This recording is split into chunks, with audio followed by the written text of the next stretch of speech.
നമസ്കാരം പ്രിയ സുഹൃത്തുക്കളെ, എൻ്റെ പ്രയാണം ഹംപിയിൽ നിന്നും ആനൈകുന്തിയിലേക്ക്. ഈ പാലത്തിലൂടെ വേണം നമുക്ക് കടന്നു പോകാൻ. ഈ നാട്ടുകാരുടെ കാലങ്ങളോളമുള്ള കാത്തിരിപ്പിൻ്റെ ഫലം വിജയനഗര സാമ്രാജ്യത്തിൻ്റെ തൊട്ടിലെന്നറിയപ്പെടുന്ന ആനൈകുന്തിയിലേക്ക് ഈ പാലം വരുന്നതിന് മുമ്പ് ഏകദേശം 20 കിലോമീറ്റർ ദൂരം അധികം സഞ്ചരിക്കേണ്ടിയിരുന്നു. 2017 14 തൂണുകളിൽ 487 മീറ്റർ നീളത്തിൽ ഈ പാലം തുംഗഭദ്ര നദിക്ക് കുറുകെ ഗതാഗതത്തിനായി തുറന്നു കൊടുക്കുന്നത്. ബുക്കാസാഗർ എന്ന ഗ്രാമത്തിൽ നിന്നും കടേബാഗിലു എന്ന ഗ്രാമത്തിലേക്ക് 1999 ഇങ്ങനെ ഒരു പാലം നിർമ്മിക്കുന്നതിനുള്ള പദ്ധതി ലോക പൈതൃക കേന്ദ്രങ്ങളുടെ നാശത്തിന് കാരണമാകും എന്ന് പറഞ്ഞ് യുനെസ്കോ തടഞ്ഞിരുന്നു.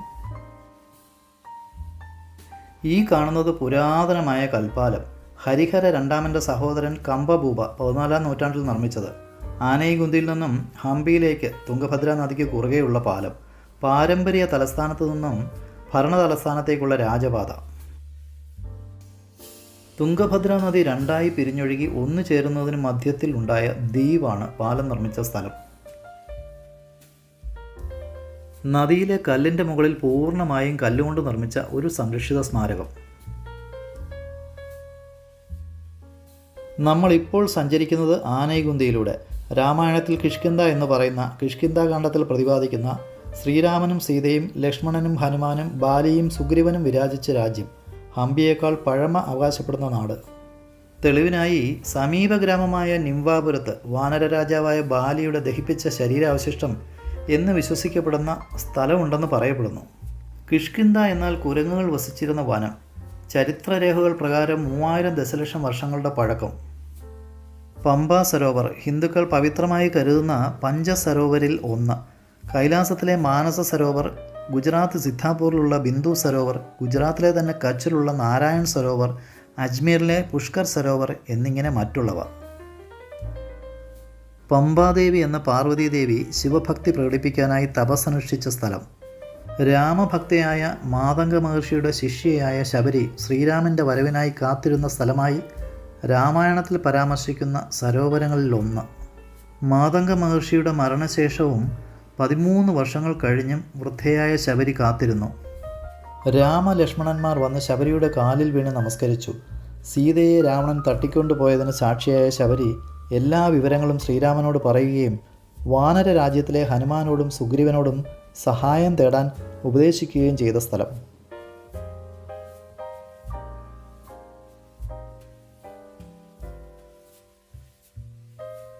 ക്ഷേത്രത്തിനോട് ചേർന്നുള്ള മലയുടെ താഴ്വരയിൽ മഹാലക്ഷ്മി ക്ഷേത്രവും ശിവക്ഷേത്രവും, രണ്ടും നിത്യപൂജകൾ നടക്കുന്ന ക്ഷേത്രം.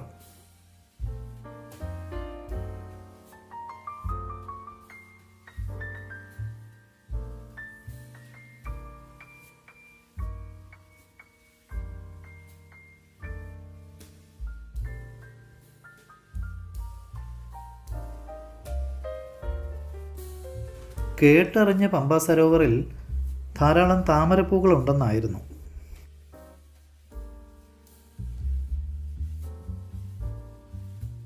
ഞാൻ നിങ്ങൾക്കൊരാളെ പരിചയപ്പെടുത്തി തരാം. ഹംപിയിൽ വന്ന അന്ന് മുതൽ എൻ്റെ ഗൈഡായിരുന്ന ശ്രീ ഗോവിന്ദ്. വിദ്യാഭ്യാസം തീരെ കുറവാണെങ്കിലും 4 ദക്ഷിണേന്ത്യൻ ഭാഷകളും ഹിന്ദിയും ഇംഗ്ലീഷും നന്നായി സംസാരിക്കുന്ന, ചരിത്രവും ഭൂമിശാസ്ത്രവും അറിയാവുന്ന നല്ല വഴികാട്ടി. ഇവിടെ വരാൻ താല്പര്യപ്പെടുന്നവർ ഇദ്ദേഹത്തെ വിളിക്കുക. മൊബൈൽ നമ്പർ ഞാൻ ഡിസ്ക്രിപ്ഷനിൽ കൊടുക്കുന്നു. ഇവിടെ വന്നപ്പോൾ അറിഞ്ഞതാണ് ബാലി സുഗ്രീവന്മാർ താമസിച്ചിരുന്ന, പിന്നീട് ബാലിയുടെ പേരിൽ അറിയപ്പെട്ട ബാലിയുടെ ഗുഹ ഇവിടെ ഉണ്ടെന്ന്. ഇത്രയും ദൂരം വന്നിട്ട് അത് കണ്ടില്ലെങ്കിൽ വലിയ നഷ്ടമല്ലേ. ഈ സ്ഥലം നിംബാപുര ത്രേതായുഗത്തിൽ ഇക്ഷ്വാകുവിൻ്റെ മകനായ ദണ്ഡരാജാവ് കണ്ടുപിടിച്ച സ്ഥലമായതിനാൽ ദണ്ഡകവനം എന്നറിയപ്പെട്ടിരുന്നു. മഹാഭാരതത്തിൽ യുധിഷ്ഠിരൻ നടത്തിയ രാജസൂയ യാഗത്തിൽ യാഗാശ്വത്തെ അനുഗമിച്ച് പാണ്ഡവരിൽ ഇളയവനായ സഹദേവൻ ഇവിടെ വന്നതായി മഹാഭാരതത്തിൽ പരാമർശിച്ചിരിക്കുന്നു. പഴയ കിഷ്കിന്ധയുടെ ആനൈകുന്തിയുടെ അവശേഷിപ്പുകളായ ധാരാളം വലിയ കോട്ടമതിലുകളും പുരാതന ക്ഷേത്രങ്ങളും. ഇവിടെ നിന്നും അങ്ങോട്ട് നിത്യപൂജ നടക്കുന്ന ക്ഷേത്രങ്ങൾ ഉള്ളതിനാൽ ചെരുപ്പിട്ടുകൊണ്ട് മുമ്പോട്ട് പോകാൻ കഴിയില്ല. ക്ഷേത്രങ്ങളിൽ വീഡിയോ എടുക്കാനും നിയന്ത്രണങ്ങളുണ്ട്.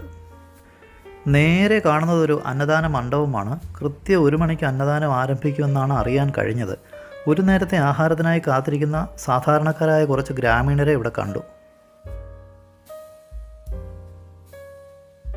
പഴയ ആനൈകുന്തി കോട്ടയുടെ പ്രവേശന കവാടം. രാജഭരണകാലത്തെ കോട്ടവാതിലിലൂടെയാണ് നമ്മൾ പ്രവേശിക്കുന്നത്.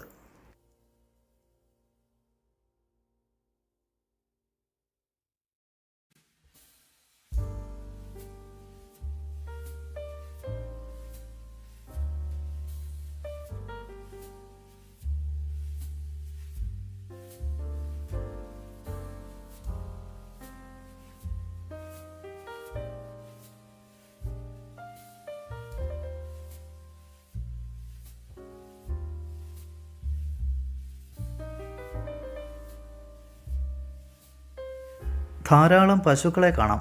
വ്യക്തികളുടേതാണോ അതോ ഏതെങ്കിലും ട്രസ്റ്റിൻ്റേതാണോ എന്നറിയില്ല.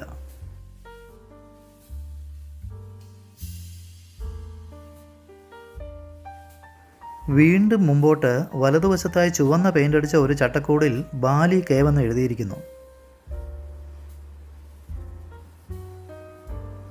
അതിനകത്തേക്ക് ഭീമാകാരമായ പാറകൾക്കിടയിലൂടെ നടന്ന് കൂരിരുട്ടിൽ മൊബൈൽ ലൈറ്റിനെ ആശ്രയിച്ച് മുമ്പോട്ട്.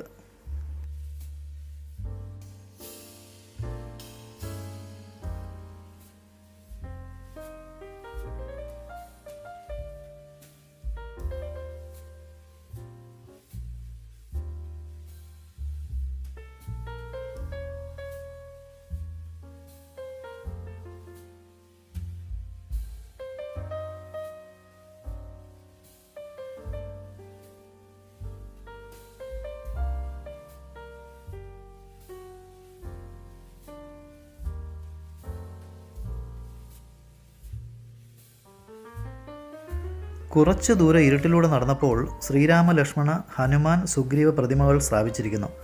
മുകളിൽ നിന്നും പാറകൾക്കിടയിലൂടെ സൂര്യപ്രകാശം കടന്നു വരുന്ന ഭാഗം രാമായണത്തിലെ കിഷ്കിന്ധാകാന്ഡത്തിലെ കഥയെ അനുസ്മരിപ്പിക്കുന്ന നിർമ്മിതി.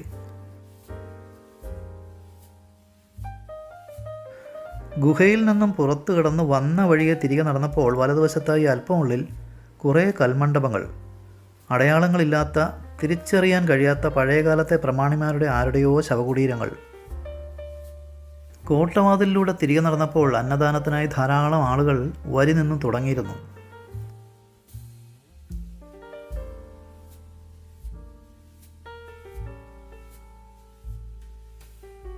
മൂന്ന് ചെറിയ ക്ഷേത്രങ്ങളാണ് ഇവിടെ ഉള്ളത്. എല്ലാ ക്ഷേത്രങ്ങളിലും സ്വദേശികളല്ലാത്ത ഭക്തജനങ്ങൾ.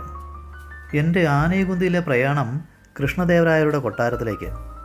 ഹംപിയെയും ആനൈകുന്തിയെയും വേർതിരിക്കുന്നത് 200 മീറ്റർ വീതിയുള്ള തുംഗഭദ്ര നദിയാണ്. ഹംപിയേക്കാൾ കാണാൻ ഭംഗിയുള്ള ഒരു പീഠഭൂമിയാണ് ആനൈകുന്തി. രാമായണത്തിലെ കിഷ്കിന്ധ വിജയനഗര സാമ്രാജ്യത്തിലെ രാജകുടുംബാംഗങ്ങൾ താമസിച്ചിരുന്ന സ്ഥലം. മൈസൂർ യുദ്ധത്തിന് ശേഷം തുംഗഭദ്ര നദിയുടെ തെക്ക് ഭാഗം മുഴുവൻ ബ്രിട്ടീഷ് ഭരണത്തിലായി. 1565 തളിക്കോട്ട യുദ്ധത്തിന് ശേഷം വിജയനഗര സാമ്രാജ്യം അതിൻ്റെ പഴയ പ്രതാപത്തിലേക്ക് എത്തിയില്ല. എങ്കിലും പിൻഗാമികൾ ഇന്നും ഈ പ്രദേശത്ത് വളരെയധികം ബഹുമാനിക്കപ്പെടുന്നവരാണ്. രാജകുടുംബാംഗങ്ങൾ ഇല്ലാത്ത ഒരു പൊതുചടങ്ങും ഇവിടെ നടക്കുകയില്ല എന്നാണ് അറിയുന്നത്. അരവിടു രാജവംശത്തിൽ നിന്നും കൃഷ്ണദേവരായരുടെ മകൾ അലിയ രാമരായയെ വിവാഹം കഴിച്ചപ്പോൾ ആനൈകുന്തിയുടെ ഭരണം അരവിടു രാജവംശത്തിനായി. 1749 വരെ മുഗൾ ഭരണത്തിലും 1775 ടിപ്പു സുൽത്താൻ രാജാവായിരുന്ന തിമ്മപ്പയെ നാടുകടത്തി ആനൈകുന്തി പട്ടണം കത്തിക്കുന്നതുവരെ മറാഠികളുടെയും ഭരണത്തിലായിരുന്നു. 1791 വരെ രാജകുടുംബം ആനൈകുന്തിയിൽ നിന്നും പലായനം ചെയ്തിരുന്നുവെങ്കിലും 1799 തിരികെ വന്നു. ഇംഗ്ലീഷുകാർ ഭരണത്തിൽ വന്നപ്പോൾ രാജാവ് 300 രൂപ പെൻഷൻകാരനായി മാറി. ഹംപിയിലെ നാശനഷ്ടങ്ങൾ കാണുമ്പോൾ ഡൽഹി സുൽത്താനേറ്റ് ആയാലും ഡക്കാൻ സുൽത്താനേറ്റ് ആയാലും ഇത്രയേറെ വെറി പിടിച്ചവർ വേറെ കാണില്ല. അത്ര ഭീകരമായ നാശനഷ്ടങ്ങളുടെ കാഴ്ചകൾ. എല്ലാ സ്മാരകങ്ങളുടെയും മുമ്പിൽ പ്രധാന പ്രവേശന കവാടത്തിൽ 2 ആനകളുടെ കല്ലിൽ കൊത്തിയ രൂപങ്ങൾ കാണാം. അപൂർവം ചില സ്ഥലങ്ങളിൽ 2 കാളയുടെ രൂപങ്ങൾ. വീണ്ടും പഴയതുപോലെ ആക്കിയെടുക്കാൻ സാധിക്കാത്ത വിധത്തിൽ ആ പ്രതിമകളുടെ തലയാണ് ഉടച്ചിരിക്കുന്നത്. കൽപ്രതിമകളോട് ഇത്ര ക്രൂരമായി പെരുമാറിയെങ്കിൽ ഹംപിയിൽ ഉണ്ടായിരുന്ന സാധാരണ ജനങ്ങളുടെ അവസ്ഥ എന്തായിരിക്കും? സ്ത്രീകളുടെയും കുട്ടികളുടെയും അവസ്ഥ അവർണ്ണനീയമായ വിധത്തിൽ പരിതാപകരമായിരുന്നിരിക്കും. ഈജിപ്ഷ്യൻ, പോർച്ചുഗീസ്, യൂറോപ്യൻ സഞ്ചാരികളുടെ യാത്രാ വിവരണങ്ങളിൽ പറഞ്ഞിട്ടില്ലാത്ത രക്തപങ്കിലമായ ആക്രമണങ്ങൾ നടന്ന ഹംപി കൊലവിളി നടത്തിയവരുടെയും കൊല്ലപ്പെട്ടവരുടെയും ആത്മാവിന് സത്യാവസ്ഥ പുറത്തു പറയാൻ സാധിക്കില്ലല്ലോ. മുസ്ലിം സുൽത്താനേറ്റിൻ്റെ അധിനിവേശത്തിൽ തകർക്കപ്പെട്ട ആനൈകുന്തി കൊട്ടാരം എൻ്റെ ഉത്സാഹം മനസ്സിലാക്കിയ ഗൈഡ് ഗോവിന്ദ് തന്നെ കൂട്ടിക്കൊണ്ടുവന്ന സ്ഥലം. ഈ കാണുന്ന കൊട്ടാരത്തിലാണ് അമേരിക്കൻ ജീവിതം അവസാനിപ്പിച്ച് തിരികെ എത്തിയ രാജവംശത്തിലെ 19ാം തലമുറക്കാരനായ ഇപ്പോഴത്തെ കൃഷ്ണദേവരായ താമസിക്കുന്നത്.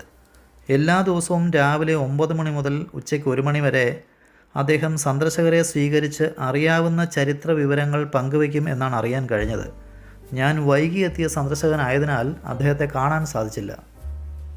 യഥാർത്ഥ കൃഷ്ണദേവരായ, വിജയനഗര സാമ്രാജ്യ ശില്പി. നേരിൽ കാണാൻ സാധിച്ചില്ല എന്ന് ഞാൻ പറഞ്ഞ ദേവരായയുടെ ചിത്രം. സന്ദർശകരെ സ്വീകരിച്ചിരുത്തി ചരിത്ര വിവരങ്ങൾ അടങ്ങിയ സംഭാഷണങ്ങൾ നടക്കുന്നത് ഈ വരാന്തയിലാണ്.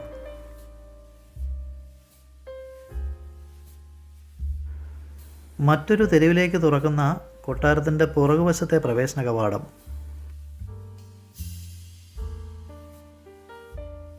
നേരെ എതിർവശത്ത് 1000-ലധികം വർഷങ്ങളുടെ പഴക്കമുള്ള ഹീരേ ദിവാൻ മാളിക ഇപ്പോൾ പുതുക്കി പണിതിരിക്കുന്നു. പഴയ കൊട്ടാരം എങ്ങനെയായിരുന്നു എന്നതിൻ്റെ പ്രതിബിംബം. കന്നഡ ഭാഷയിൽ ഹീരേ ദിവാൻ എന്നാൽ പ്രായമായവർ താമസിച്ചിരുന്ന മാളിക എന്നാണ്. സമീപ വർഷങ്ങളിൽ സംരക്ഷിക്കപ്പെട്ട ഏറ്റവും പഴയ സ്വകാര്യ സ്വത്ത്. 9000 ചതുരശ്ര അടി വിസ്തീർണം. കൃത്യമായ വർഷം കണക്കാക്കിയിട്ടില്ലാത്ത ഇവിടുത്തെ പഴയ മാളിക ആനൈകുന്തി സംസ്ഥാനത്തിൻ്റെയും വിജയനഗര സാമ്രാജ്യത്തിൻ്റെയും 19ാമത്തെ പിൻഗാമിയായ അരവിഡു രാജവംശത്തിൽ നിന്നും ഇപ്പോൾ ജീവിച്ചിരിക്കുന്ന കൃഷ്ണദേവരായരാണ് പ്രതാപത്തിലേക്ക് നയിച്ചത്. 1840കളിൽ റാണി കുപ്പമ്മ താമസിച്ചിരുന്ന പഴയ മാളികയിരുന്ന സ്ഥലം. Hampi world heritage area management അതോറിറ്റിയിൽ നിന്നും പുതിയ കൊട്ടാരത്തിൻ്റെ പ്ലാൻ അനുവദിച്ചു കിട്ടുന്നത് മടുപ്പിക്കുന്ന പ്രക്രിയയായിരുന്നുവെന്നും പറയപ്പെടുന്നു. 15ാം നൂറ്റാണ്ടിൽ തിരുമല രായയുടെ കാലത്ത് നിർമ്മിച്ച ശിവക്ഷേത്രം അടങ്ങുന്ന സ്ഥലം 1745-നും 1772-നും ഇടയിൽ ഭരിച്ചിരുന്ന പേഷ്വ ഭരണാധികാരിയായിരുന്ന മാധവ റാവുവാണ് ചിന്താമണി ക്ഷേത്രങ്ങൾ പുനർനിർമ്മിച്ചത്. ചിന്താമണി എന്ന പഴയ നഗരം സ്ഥാപിച്ചത് ചിന്താമണി റാവു എന്ന മറാത്ത സ്വദേശി. തുംഗഭദ്ര നദിയുടെ വടക്കൻ തീരത്ത് സ്ഥിതി ചെയ്യുന്ന ഗ്രാമം. വാനര രാജകുമാരനായ സുഗ്രീവൻ്റെ രാജ്യവും കൃഷ്ണദേവരായ സാമ്രാജ്യത്തിൻ്റെ ചരിത്രപരമായ സ്ഥലവുമായി ഐതിഹാസികമായ കിഷ്കിന്ധ. ഭൗമശാസ്ത്രജ്ഞന്മാരുടെ അഭിപ്രായത്തിൽ 4 ബില്യൺ വർഷം കണക്കാക്കുന്ന ഈ ഗ്രാമം ഇന്നും ജീവിച്ചിരിക്കുന്ന പൈതൃക സ്ഥലമാണ്. എവിടെ നോക്കിയാലും ചരിത്രാവശിഷ്ടങ്ങൾ. ക്രിസ്തുവിന് മുമ്പ് 3ാം നൂറ്റാണ്ടിൽ അശോക ചക്രവർത്തിയുടെ സാമ്രാജ്യകാലത്താണ് ആനൈകുന്തിയുടെ ചരിത്രം ആരംഭിക്കുന്നതെന്ന് പറയപ്പെടുന്നു. ശതവാഹനർ, കദംബന്മാർ, ചാലൂക്യർ, രാഷ്ട്രകൂടർ, ഡൽഹി സുൽത്താനേറ്റ്, വിജയനഗര സാമ്രാജ്യം, ബഹാമനികൾ, ബ്രിട്ടീഷുകാർ എന്നിങ്ങനെ വിവിധ ഭരണകാലഘട്ടങ്ങൾ. 14ാം നൂറ്റാണ്ടിൽ വിജയനഗരത്തിലെ ആനകൾക്ക് വേണ്ടി തുറന്ന കൂടാണ് പിന്നീട് ആനൈകുന്തി എന്നറിയപ്പെട്ടത്. 1334-ൽ ആനൈകുന്തിയുടെ മുഖ്യമന്ത്രിയായിരുന്ന ഹരിഹര ദേവരായ ആനൈകുന്തിയുടെ ഭരണാധികാരിയായി. അതിനു മുമ്പ് ഡൽഹി സുൽത്താൻമാർ വാറങ്കൽ ആക്രമിച്ചപ്പോൾ അവിടെ നിന്നും രക്ഷപ്പെട്ട് ആനൈകുന്തിയിൽ എത്തിയവരാണ് ഹരിഹരയും സഹോദരൻ ബുക്കരായയും.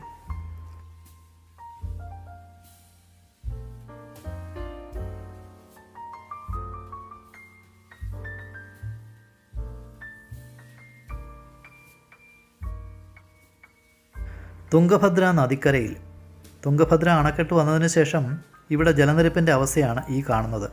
മഴക്കാലത്തും അണക്കെട്ട് തുറന്നു വിടുമ്പോഴും ജലനിരപ്പ് ഉയരും. ധാരാളം തുണിയലക്കുകാരുടെ ജീവനോപാധിയാണ് ഈ നദീതീരം. ഹംപിയിൽ വരുന്ന സഞ്ചാരികൾ ശ്രദ്ധിക്കേണ്ട പ്രധാന കാര്യം, ഇവിടെ ഹംപി എന്താണെന്നോ വിജയനഗരം എന്താണെന്നോ ആനൈകുന്തി എന്താണെന്നോ അതിനെക്കുറിച്ച് ഒരു ചരിത്രവിവരവും ഇല്ലാത്ത ധാരാളം പേർ ഗൈഡുകൾ എന്ന വ്യാജേന നമ്മളെ സമീപിക്കും. വളരെ സൂക്ഷിച്ച് അവരെ മനസ്സിലാക്കി മുമ്പോട്ട് പോവുക. 4 ഭീമാകാരങ്ങളായ പാറയുടെ അടിഭാഗം. പാറയുടെ വിടവിലൂടെ സൂര്യപ്രകാശം അകത്തേക്ക് പ്രവേശിക്കുന്നുണ്ട്. ശ്രീരാമൻ, ലക്ഷ്മണൻ, ഹനുമാൻ, സുഗ്രീവൻ എന്നിവരുടെ ചിത്രങ്ങൾ വരച്ച ഒരു പാറ അകത്തു കാണാം. ശ്രീരാമൻ ധ്യാനത്തിലിരുന്ന സ്ഥലം എന്ന പേരിൽ പ്രശസ്തം. നാട്ടുകാർ പറഞ്ഞറിഞ്ഞത്, വർഷങ്ങൾക്ക് മുമ്പ് ബെല്ലാരിയിലെ 2 സഹോദരന്മാർക്ക് കുടുംബസ്വത്തായി 40 ഹെക്ടർ സ്ഥലം കിട്ടുന്നു. ഗ്രാനൈറ്റ് ഖനനം നടത്തിയിരുന്ന അവർക്ക് കോടികൾ വിലയുള്ള സ്വർണ്ണാഭരണങ്ങൾ ഖനനത്തിനിടയിൽ കിട്ടുന്നു. ഇന്ന് അവരുടെ വീടുകളിലെ കട്ടിൽ വരെ സ്വർണ്ണ നിർമ്മിതം എന്ന് പറയുന്നു. നിർമ്മാണകാലം കണക്കാക്കാത്ത ഒരു കൽമണ്ഡപം. തൂണുകളുടെ ബലക്കുറവ് മൂലം ആർക്കിയോളജിക്കൽ സർവേ വകുപ്പ് പുനർനിർമ്മിച്ച മണ്ഡപം. കല്ലുകളുടെ സ്ഥാനം മാറാതെ യഥാസ്ഥലം കൃത്യമായി മനസ്സിലാക്കാൻ ഇളക്കി മാറ്റുന്നതിന് മുമ്പ് ഇട്ട അടയാളമാണ് കല്ലിൽ കാണുന്ന ഈ നമ്പറുകൾ.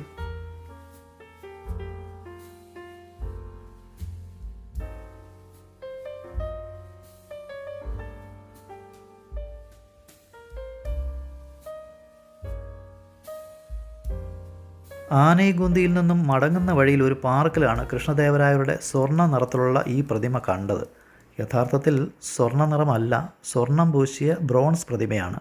1471 ജനിച്ച് 1529 മരിച്ച കൃഷ്ണദേവരായരുടെ യഥാർത്ഥ രൂപത്തിലുള്ള പ്രതിമ. ഒരു കാലഘട്ടത്തിൻ്റെ ചക്രവർത്തി എന്നൊന്നും തോന്നാത്ത വിധത്തിൽ കാട് കയറിയ, ചുറ്റും കന്നുകാലികൾ പുല്ല് തിന്നുന്ന, ഭരണാധികാരികൾ തിരിഞ്ഞു നോക്കാത്ത പാർക്കിൽ.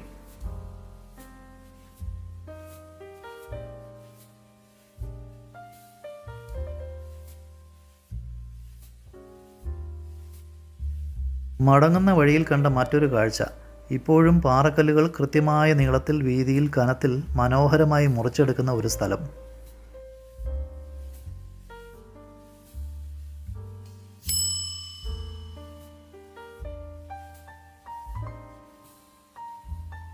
തുംഗഭദ്ര ഡാമിൻ്റെ പ്രവേശന കവാടം. വ്ളോഗേഴ്സ് ക്യാമറയുമായി പോയാൽ പ്രവേശനമില്ല. എന്തിന്? മൊബൈൽ ക്യാമറയ്ക്ക് പോലും പ്രവേശനമില്ല. ടിക്കറ്റ് എടുത്തത് വെറുതെയായി.